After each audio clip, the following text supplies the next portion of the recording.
तो आज एक्चुअली हम लोग आज दिल्ली में प्रमोशंस के लिए गए थे। ट्रेलर हमारा वहाँ पे लॉन्च हुआ and then we came directly here. और हमारे जो प्रोड्यूसर जो है रोहित कट्टर, उनकी एक बहुत ज़्यादा सक्सेसफुल रेस्टोरेंट है इंडियन एक्सेंट, जो दिल्ली में है, न्यूयॉर्क में है। और एक्चुअली सिर्फ एक्सक्लूसिवली एक हफ़्ते के लिए यहाँ पे उनका मेन्यू अवेलेबल है। तो सिर्फ क्लोज़ फ्रेंड्स और फैमिली यहाँ पे मौजूद है आज, और इट्स लॉट फन। हर्ष, आपकी पहली फिल्म है और पहली फिल्म, उनके गाने हो या चाहे लुक हो, फिल्म का हर एक फ्रेम हो, हर तरफ छा रहा है, हर तरफ लोगों को पसंद आ रहा है जी। कैसा लग रहा है आपको? वेल अभी अब सिर्फ 10 दिन बाकी है फिल्म रिलीज़ होने में, और हम लोग ने धीरे धीरे हमारा कंटेंट रिवील किया है। तो पहले हमारा टीज़र आया था बहुत टाइम पहले, बहुत महीनों पहले। पहले हमारा टीज़र आया था बहुत महीने पहले, और फिर हमारा ट्रेलर जून में आईफा के इवेंट पे साइमल्टेनियसली लॉन्च हुआ था।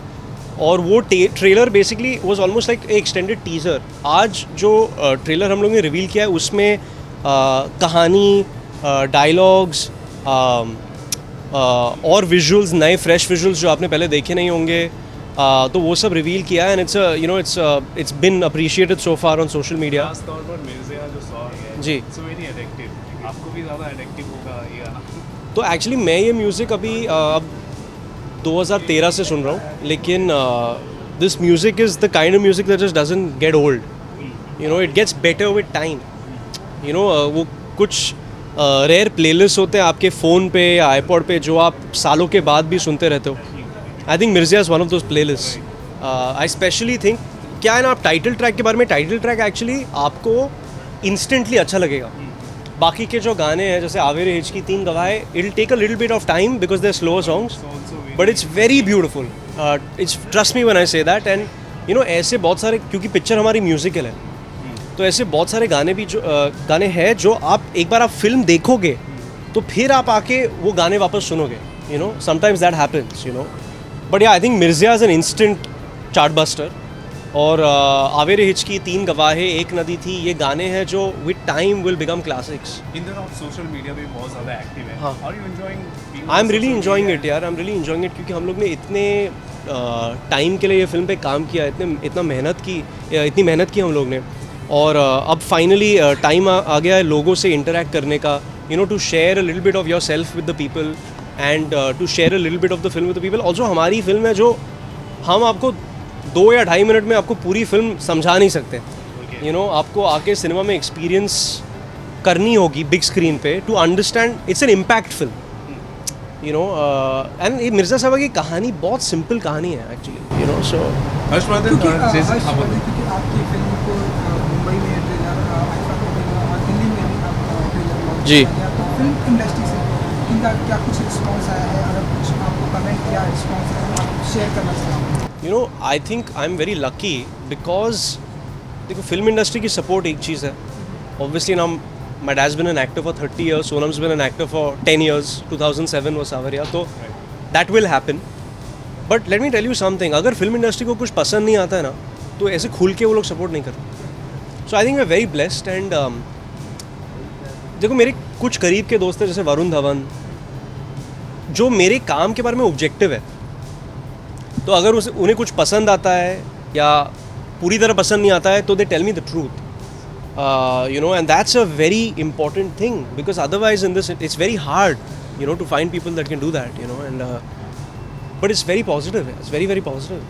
हर्षवर्धन, जैसे कि कॉम्प्लीमेंट्स तो मिल ही रहे, साथ साथ आपको आने वाले समय में क्रिटिसिज्म भी मिलेगा।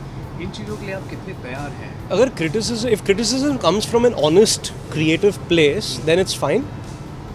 एक क्रिटिसिज्म भी होता है जो पर्सनल होता है, राइट। वो आई मीन, और जब कोई पर्सनल रीजंस के लिए आपको अटैक करता है, क्रिटिसाइज करता है, तो फिर आपको उसका सेंस आ जाता है। Right. It's very easy to recognise that. So that criticism is not be taken seriously.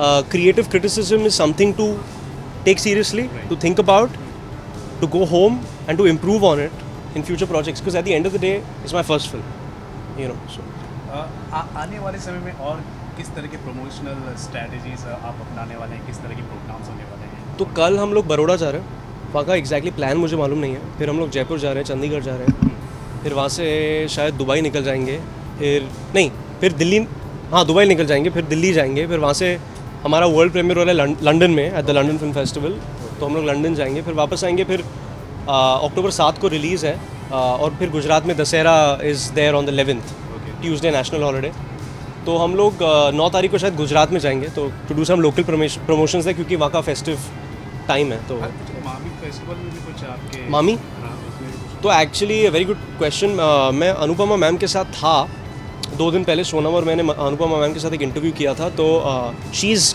Is very involve with मामी, मामी लेकिन इज 18th और 20th October, right, so I will be attending the festival for sure, क्योंकि मैं हर साल मामी जाता हूँ फिल्म्स देखने।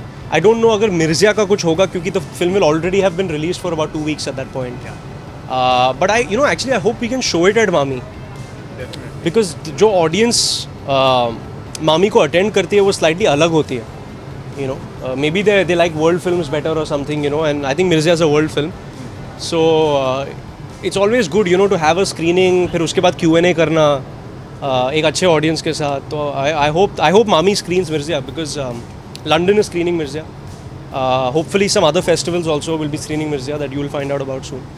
So पे आपने कहा था कि आमिर खान आपने बहुत इंस्पायर किया, उन्होंने आपका ट्रेलर देखा या कुछ बात हुई या पहला ट्रेलर देखा, ये ट्रेलर जो आज शाम को आया था उसके बारे में I have not spoken to Aamir yet. नहीं, पहले ट्रेलर थी उनका क्या रिएक्ट था, उन्होंने कुछ बातें हुई है? हाँ, उन्होंने कहा था कि music and visuals are very good, but I want to see more, तो I think he is going to see the film now, because he is obviously so close to Mehra also, Rangde Basanti and all that, so he will see the film now. I think we are going to have a lot of industry screenings also, क्योंकि I am an industry kid and it's a film for the industry, we want to share it with them, so I will be having my screening, I think on the 1st of October. I know it's very early because the film releases on the 7th, but we're really excited to show it to people. Then I think Rakesh sir will also have his screenings, my dad will have his screenings, तो 1 तारीख is a Saturday, next Saturday I think, so that will be my screening. उसके बाद I'm away promoting, so I have to do it on the 1st. So all my friends will be coming there, a lot of industry people will be coming there also. Thank you guys. पहले film के trailer आने से और गाने आने से कितना excitement moment बढ़ गया है हमारी इंडस्ट्री में?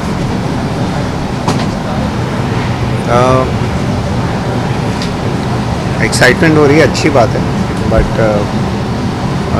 अभी फिल्म आनी है 7 अक्टूबर को, और कुछ 6-7 साल से काम कर रहा हूँ मैं इस फिल्म पर।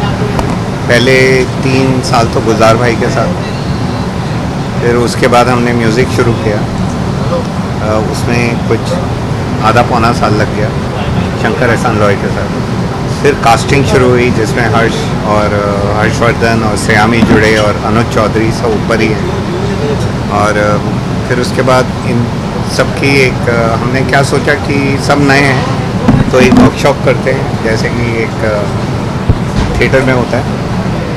पहले 4 महीने के लिए दिल्ली गए, फिर बम्बई आए 1 महीना, फिर राजस्थान गए, फिर वापस बम्बई आए, तो 18 महीने की कुछ ऐसे प्रिपरेशन की, ताकि कहते हैं ना कि नेट प्रैक्टिस हो जाए, फिर मैच खेलने आए तो पता नहीं। राकेश सर, फिल्म का हर एक फ्रेम एक आर्ट के समान लग रहा है जी, और मैं आपसे जानना चाहूँगा, हर कोई एक्चुअली जानना चाहता है इस चीज़ से रिलेटेड डिटेलिंग के बारे में। आपने किस तरह की डिटेलिंग पर आपने ध्यान दिया ताकि फिल्म का हर एक फ्रेम आर्ट की तरह दिखाई दे? कैसे कि मैंने आपको बताया कि कुछ 6-7 साल की मेहनत है, मतलब इसकी जो स्क्रिप्ट मेरे पास भाग मिल्खा भाग के से पहले रेडी थी, और दोनों में से ऐसे था कि मैं भाग मिल्खा भाग बनाऊं कि मिर्जिया बनाऊं। भाग मिल्खा भाग थोड़ा और नेचुरली आई मेरे को, मैं स्पोर्ट्समैन हूँ, दिल्ली से हूँ, मुझे पार्टीशन का दुख मालूम है जी। और मिर्जिया की लेखनी क्योंकि गुलजार भाई की थी, तो वो तो एकदम प्याज की तरह लिखते हैं परतों में और एक परत खोलो तो एक और परत निकलती है, तो मुझे लगा कि अभी शायद मैं रेडी नहीं हूँ एक ऐसी ट्रैजिक लव स्टोरी बताने के लिए इतने एपिक स्केल में। मुझे थोड़ा और समझना है, थोड़ा और जानना है, तो यही निर्णय लिया, डिसीजन यही हुआ कि पहले भाग मिल्खा भाग बनाते हैं, इसको मैं थोड़ा और रेडी हो जाऊं अंदर से। जब मेरी अंदरूनी आवाज़ ने बोला कि अब मैं तैयार हूँ, तो ख्याल यह आया कि पहले इसका म्यूज़िक करते हैं, क्योंकि फिल्म म्यूज़िकल है। हमने पूरा का पूरा म्यूज़िक जो है जिसको कहते हैं कि पोइट्री या लिरिक्स, वो ऑलरेडी स्क्रिप्ट में लिख दिए थे। ऐसे सिचुएशन नहीं था कि एक सैड सॉन्ग एक हैप्पी सॉन्ग और ये सब ऑलरेडी स्क्रिप्ट में थे। जी। तो शंकर एहसान लॉय के साथ वो काम शुरू हो गया था। जब वो उभर के आने लगा तो मुझे ये फीलिंग एकदम क्लियर आ गई कि अब इसकी हम कास्टिंग शुरू कर सकते हैं, इसके बाद आगे बढ़ सकते हैं अगले स्टेप्स पे। तो ऐसा था। तो जाहिर है कि मतलब अगर आप किसी भी काम को थोड़ा समय दें जो उसकी ज़रूरत है तो उसमें डिटेलिंग आ ही जाएगी। राइट। अच्छा, हर्षवर्धन और श्यामी को चुनने का, कास्ट करने का जो आपका डिसीजन था, वो पहले से ही आपने डिसाइड किया था या एक संजोग था या आपने ऑडिशन पहले किया से था? तो मैं कुछ भी ऐसे डिसाइड करता नहीं हूँ पहले से। पहले मैं खुल के कहानी पे काम करता हूँ। मेरा ट्रैक रिकॉर्ड ही ऐसा रहा है शुरू से कि तभी आप देखेंगे कि 15 साल में 5 फिल्में। लेकिन क्योंकि जब तक मैं मुझे लगता नहीं कि मैं इस कहानी में मेरे लिए कुछ बोलने के लिए है, कुछ नयापन है, कुछ जो दर्शक हैं उनको एक और एक्सपीरियंस मिलेगा, ना कि सिर्फ राइड है। बल्कि बाज़ वक्त ऐसा होता है ना कि आप कुछ भी बनाएं, कोई गाना बनाएं तो वो सालों साल चलता है। मेरे लिए फिल्में वही हैं कि आपने एक बार बना दी तो वो आपके साथ, आपके नाम के साथ फिर जुड़ जाती है और फिर आपको उसके गुड फॉर गुड और बैड वो आपकी फिल्म है, वो आपका बच्चा है। तो एक मदर वाली फीलिंग है कि ये सब फिर वो आहिस्ता आहिस्ता बढ़ती है। तो मेरे को ऐसा ही लगता है कि हाँ, हो सकता है कि कोई थोड़ी सक्सेसफुल हो, कोई ना हो, वो दूसरी बात है। बट मेरे लिए तो सारी फिल्में सेम हैं, पूरी मेहनत के साथ और करना पड़ता है। और जितना टैलेंट भगवान ने दिया वो तो है, उससे ज़्यादा तो कर नहीं पाएंगे, बट मेहनत अपने हाथ में है। राकेश सर, आपको लगता है कि आज के दौर में जो हमारी युवा है आजकल वेस्टर्न कल्चर की ओर ज़्यादा उनका रुझान ज़्यादा आ रहा है? इस फिल्म के ज़रिए आपको ऐसा लगता है, उम्मीद की जा सकती है कि जो युवा होंगे वो ज़मीनी मिट्टी से जुड़ पाएंगे? बदल देंगे वेस्टर्न कल्चर, डोंट वरी। ऐसा क्या है, हम हिंदुस्तानी लोग हैं जी। हमें अपने देश से प्यार है और मेरे को तो खासकर बहुत प्यार है। मेरे को रंग दे बसंती के टाइम भी यही बोला था कि क्या जुड़ पाएंगे क्या देशभक्ति से। भाग मिल्खा भाग के टाइम भी यही था, अरे यार एक तुम एथलीट पे फिल्म बना रहे हो पार्टीशन को लेके और फरहान एक सरदार जी का रोल प्ले करेंगे, वो भी एथलीट का, ये कैसे होगा। सो अंदर की बात शायद मेरे को मालूम है कहीं ना कहीं। कोशिश रही है और मन से कोशिश रही है, सच्चे मन से। तो मेरे को लगता है कि चाहे ज़िंदगी की रफ्तार जितनी भी बढ़ गई, इंसान रॉकेट पे बैठ के चांद पे चले जाए, प्लेन में बैठ के इधर से उधर, इंटरनेट, टेलीफोन, अभी देखो इतनी रात हो गई, सब काम कर रहे हैं, आप लोग काम कर रहे हैं। जी जी। तो ये रफ्तार ही तो है ज़िंदगी की। पर दिल धड़कने की जो रफ्तार है वो मेरे ख्याल से वही है, वो बदली नहीं है। वो 5000 साल पहले भी यही थी, 5000 साल भी बाद भी यही रहेगी। कहीं ना कहीं इस रफ्तार में हम जो प्यार का एक रूहानी रिश्ता होता है, एक मायने होते हैं प्यार के, वो कहीं भूल ना जाए और ज़िंदगी निकल ना जाए। जी। तो मैं थोड़ा वहाँ पे खींच के वहाँ पे थोड़ा पॉज किया, उसको थोड़ा ठहराव लाने की कोशिश की है। फिल्म में बहुत इंटेंसिटी है, बहुत एक्शन है, बहुत बड़ा एक्शन है। ऐसा एक्शन है कि शायद पर्दे पे आया नहीं है हिंदुस्तान में, शायद मेरे ख्याल से बाहर भी नहीं आया। तो अनोखे किस्म का एक्शन है जो कि एक लोक कथा भी इसकी एक पार्ट है, जो मिर्ज़ा साहिबा की कहानी है। तो बोलें तो रुपए में 20 पैसा वो भी है, 80 पैसे तो आज ही कहानी है, और जो लोक कथा है वो भी है। तो उसको मैंने अपनी काल्पनिक दुनिया में ही रचा है, ना कि पंजाब में या पाकिस्तान में, ऐसा कुछ नहीं सोचा है। ओके। एक आखिरी सवाल करना चाहूँगा, उम्मीद करता हूँ आप उसका जवाब देंगे सर। जैसे कि आर्ट, कला जो है एक यूनिवर्सल होता है, किसी देश या फिर किसी नेशनैलिटी से जुड़ा नहीं होता। आजकल जिस तरह से वो खबरें आ रही है, जैसे कि पाकिस्तानी आर्टिस्ट को लेकर हो या हिंदुस्तानी आर्टिस्ट को लेकर हो, इस पर आपका क्या ओपिनियन है सर? नहीं, ओपिनियन इसमें मेरा ओपिनियन जो हो उसमें वो ज़्यादा इम्पोर्टेंट नहीं है। ये जो प्रॉब्लम है ये रियल प्रॉब्लम है। ये कभी भी जो ऐसी प्रॉब्लम्स होती रहती हैं, पाकिस्तान पीछे से घुस के जो ये एक्टिविटीज़ होती हैं, तो कहीं ना कहीं वो जो बाकी लोग हैं जो शरीफ लोग हैं वो उसकी चपेट में आ जाते हैं, जो आर्टिस्ट भी हैं। जी अब आर्टिस्ट थोड़ी वहाँ घुस के ये सब काम कर रहा है, बट उस आग में उस लपट में वो भी आ जाता है।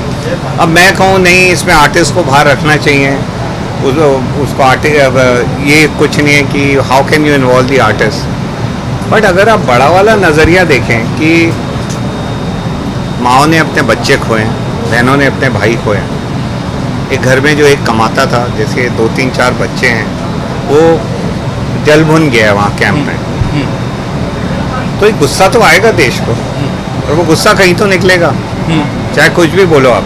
हाँ हाँ बिल्कुल सही है कि मतलब ये इसमें आर्टिस्ट लोगों को मत घसीटो, इसको नहीं घसीटो, बट मैं आपसे ये पूछना चाहूँगा, जब कोई भी ऐसी सिचुएशन होती है कहीं भी दुनिया में, तो ये तनाव बनता ही है, और जो पीस लविंग लोग हैं उन पे आके पड़ती ही है बात। तो हमें करना क्या है, मैं ये भी नहीं बोलूँगा फिलॉसफी एक प्यार का हाईवे बनाना है, ये सारी बातें हो चुकी हैं, और ये आगे मेरे ख्याल से इससे कुछ फ़र्क पड़ने वाला नहीं है, ये सारी ख्वाबी बातें हैं। हमें करना क्या है, इकोनॉमिक रिलेशनशिप पैदा करना है, एक आर्थिक और एक कला से जुड़ा। हाँ आर्थिक और एक सामाजिक रिलेशनशिप ऐसा पैदा करना है, क्योंकि आज के ज़माने की सबसे बड़ी सच्चाई जो है वो आर्थिक है।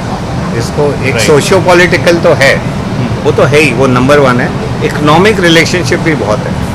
तो अगर हिंदुस्तान और पाकिस्तान के बीच में एक फ्लरिशिंग इकोनॉमिक रिलेशनशिप बन जाए, तो ये जो नफ़रत की खाई है, हम इन्हें अपने बच्चों से नहीं भरेंगे। शायद ये काम धंधे से होगा तो लोगों को लगेगा हम ऐसा कर क्यों रहे, और वो चीज़ें आगे बढ़ेंगी। एक ज़माना था, फर्स्ट वर्ल्ड वॉर हुआ, सेकेंड वर्ल्ड वॉर हुआ, खून के प्यासे थे लोग यूरोप में एक दूसरे के। जर्मनी पोलैंड ले लो, जर्मनी फ्रांस ले लो, इंग्लैंड इटली ले लो, एक एलाइज थे और एक वो थे, मतलब दोनों बढ़ गए थे, दो अलग ग्रुप। और 60 70 80 साल तक लड़ाइयाँ। और आज का ज़माना देखो आप कि एक ही करेंसी है, एक ही नेशन है, जिसको बोलते हैं यूरो। यूरो करेंसी है, वही चलती है, और वीज़ा की भी ज़रूरत नहीं है किसी का। आप एक देश में घुस जाओ, फिर आप वहाँ से कहीं भी जा सकते हो, कोई पूछने वाला नहीं है, क्योंकि उन्होंने सोचा अगर लोगों में खुशियाँ एंड में परेशान कौन होता है। सबसे ज़्यादा प्रॉब्लम सबसे पहले होती है औरतों को और बच्चों को, और फिर एक समाज को, एक मिडिल क्लास आदमी को, लोअर मिडिल क्लास आदमी को, गरीब आदमी को। अमीर को कोई परेशानी हो रही है मुझे बता दो, हिंदुस्तान के जी किसी नहीं, अमीर जी को या पाकिस्तान के किसी अमीर को इतना सा भी फ़र्क पड़ा नहीं। किसको फ़र्क पड़ता है? जो आम आदमी, जो बॉर्डर में रह रहे हैं, यहाँ रह रहे हैं, उन सबको फ़र्क पड़ता है। तो ये हमें, जब तक हम इकोनॉमिकली इसको टर्न अराउंड नहीं करेंगे, मेरे ख्याल से इसका सुझाव, इसका कोई हल होने वाला नहीं। चलिए उम्मीद करते हैं जो आर्थिक जो तनाव है, सामाजिक तनाव है, ये कम हो धीरे धीरे। जी उम्मीद से कुछ नहीं होगा, करना पड़ेगा करना सर। पड़ेगा। उम्मीद वाली बात अब खत्म हो गई। उम्मीद हम कुछ 60-70 साल से कर रहे हैं, राइट। और इट्स हाई टाइम, आपको लगता है ना high time it's? No I think it is the correct time, because अब मैं हिंदुस्तान अपने ही देश में जात पात के नाम पे, रिलीजियस इंटॉलरेंस के नाम पे इतना मतलब हम वोट ही ऐसे लेते हैं और देते हैं, तो फिर हम बाहर वाले को क्या बोलें? पहले अपना घर तो सुधार लें। Thank you so much sir, हमसे बात करने के लिए।